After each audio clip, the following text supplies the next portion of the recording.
ഓം നമ ശിവായ. എല്ലാവർക്കും ജ്യോതിഷ നിലയത്തിലേക്ക് സ്വാഗതം. 2025 മെയ് 14 10:35 PM വ്യാഴം ഇടവം രാശിയിൽ നിന്നും ബുധന്റെ ക്ഷേത്രമായ മിഥുനം രാശിയിലേക്ക് സംക്രമിക്കപ്പെടുന്നു. ഒരു വ്യക്തിയുടെ ജാതകത്തിൽ ഏറ്റവും സ്വാധീനം ചെലുത്തുന്ന ഗ്രഹമാണ് വ്യാഴം. ധനം, സന്താന ഗുണം, ഭാഗ്യം, ദൈവാധീനം, അനുഭവ യോഗങ്ങൾ ലഭിക്കുന്ന അവസരങ്ങളെ പ്രയോജനപ്പെടുത്താനുള്ള കഴിവ്, ഇവയെല്ലാം വ്യാഴത്തിന്റെ അവസ്ഥ കൊണ്ട് ചിന്തിക്കാവുന്നതാണ്.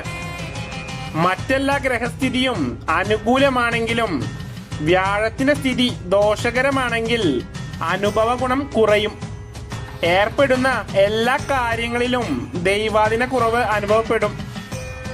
സ്വന്തം രാശിയുടെ 5, 7, 9, 11 എന്നീ ഭാവങ്ങളിൽ വ്യാഴം വരുമ്പോൾ സർവവിധ ഐശ്വര്യങ്ങളും ലഭിക്കുന്നതിനും സർവദായകവുമാണ്. എന്നാൽ 4, 10 എന്നീ ഭാവങ്ങളിൽ വ്യാഴം സഞ്ചരിക്കുമ്പോൾ ഗുണദോഷ സമ്മിശ്രങ്ങളെ കാണാനാവും. സ്വന്തം രാശിയുടെ 3, 6, 8, 12 എന്നീ ഭാവങ്ങളിലാണ് വ്യാഴം സഞ്ചരിക്കുന്നതെങ്കിൽ ദൈവാധീന കുറവ് അനുഭവപ്പെടുന്നതാണ്. നിലവിൽ ഈ കൂറുകാരുടെ അനിഷ്ടഭാവമായ 12ാം ഭാവത്തിലാണ് വ്യാഴം സഞ്ചരിക്കുന്നത്. 12ൽ സഞ്ചരിക്കുന്ന വ്യാഴം വളരെയധികം കഷ്ടപ്പാടുകൾ നൽകുന്നു. അപ്രതീക്ഷിതമായ ചിലവുകൾ, രോഗങ്ങൾ, വീഴ്ചകൾ, അപകടങ്ങൾ എന്നിവയെല്ലാം 12ലെ വ്യാഴം നൽകുന്നു. എന്നാൽ ആ വ്യാഴം 2025 മെയ് 14 ഈ കൂറുകാരുടെ ജന്മത്തിൽ സഞ്ചരിക്കുവാൻ തുടങ്ങുന്നു. ജന്മത്തിൽ സഞ്ചരിക്കുന്ന വ്യാഴവും അനുകൂലമായ ഭാവങ്ങൾ നൽകുന്നില്ല. എന്നാൽ ദോഷത്തിന്റെ കാഠിന്യത്തിൽ 12ാം ഭാവവുമായി വെച്ചു നോക്കുമ്പോൾ ജന്മം എന്നത് ദോഷം കുറഞ്ഞ അവസ്ഥയാകുന്നു.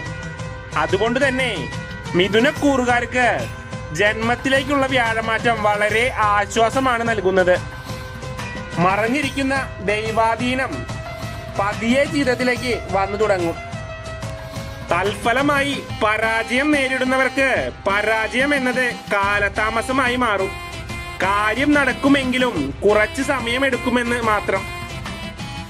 12ാം ഭാവത്തിൽ കൂടി വ്യാഴം സഞ്ചരിക്കുമ്പോൾ ചിലവാക്കുന്ന ധനം, രോഗം, ആശുപത്രി വാസങ്ങൾ എന്നിവയ്ക്കാണെങ്കിൽ ജന്മത്തിലൂടെ സഞ്ചരിക്കുന്ന വ്യാഴം ഭൂമി വാങ്ങുവാനും ഗൃഹം വാങ്ങുവാനും വിദ്യാഭ്യാസം എന്നീ ശുഭകരമായ ചിലവുകൾക്കായിരിക്കും ചിലവഴിക്കേണ്ടി വരിക.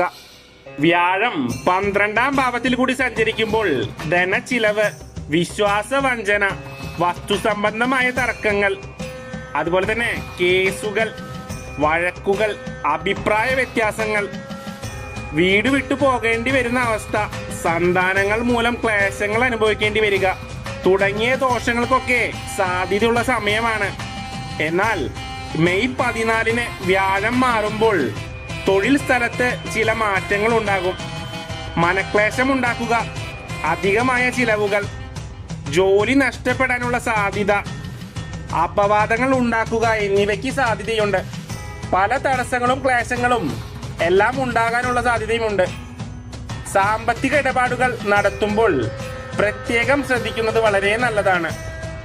അനുകൂലമല്ലാത്ത കാലമാണെങ്കിലും ചില നല്ല ഫലങ്ങളും തരുന്നതിന് സാധ്യതയുണ്ട്.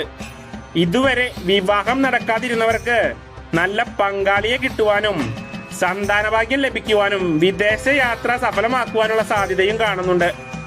മെയ് 14 മുതൽ ഒക്ടോബർ 18 വരെയുള്ളൂ ഈ ക്ലേശങ്ങളൊക്കെ. ഒക്ടോബർ 18 വ്യാഴം 2ാം ഭാവത്തിലേക്ക് മാറുന്നതാണ്. വളരെയധികം ഗുണാനുഭവങ്ങൾ ജീവിതത്തിൽ വന്നു ചേരാൻ സാധിക്കും. ജോലി, കുടുംബജീവിതം, ധനം എന്നിവയൊക്കെ ഒക്ടോബർ 18 മുതൽ സാധ്യമാകും. വ്യാഴദോഷ പരിഹാരങ്ങൾക്കായി വ്യാഴത്തിന്റെ ദേവതയായ മഹാവിഷ്ണുവിനെ നന്നായി ഭജിക്കുക. വ്യാഴാഴ്ചകളിൽ മഹാവിഷ്ണു ക്ഷേത്രത്തിൽ ദർശനം നടത്തുക. പാൽപായസം, ഭാഗ്യസൂക്ത വഴിപാട് എന്നിവ കഴിക്കുക. വിഷ്ണു സഹസ്രനാമം നിത്യവും ജപിക്കുന്നത് ദോഷഫലങ്ങൾ അകറ്റുന്നതിന് നല്ലതാണ്. ഈ വീഡിയോ അവസാനിപ്പിക്കാൻ സമയമായിരിക്കുന്നു. വീഡിയോ ഇഷ്ടപ്പെട്ടാൽ ലൈക്ക് ചെയ്യുക. സബ്സ്ക്രൈബ് ചെയ്യാത്ത ആളുകൾ വീഡിയോ സബ്സ്ക്രൈബ് ചെയ്യുക. നന്ദി, നമസ്കാരം.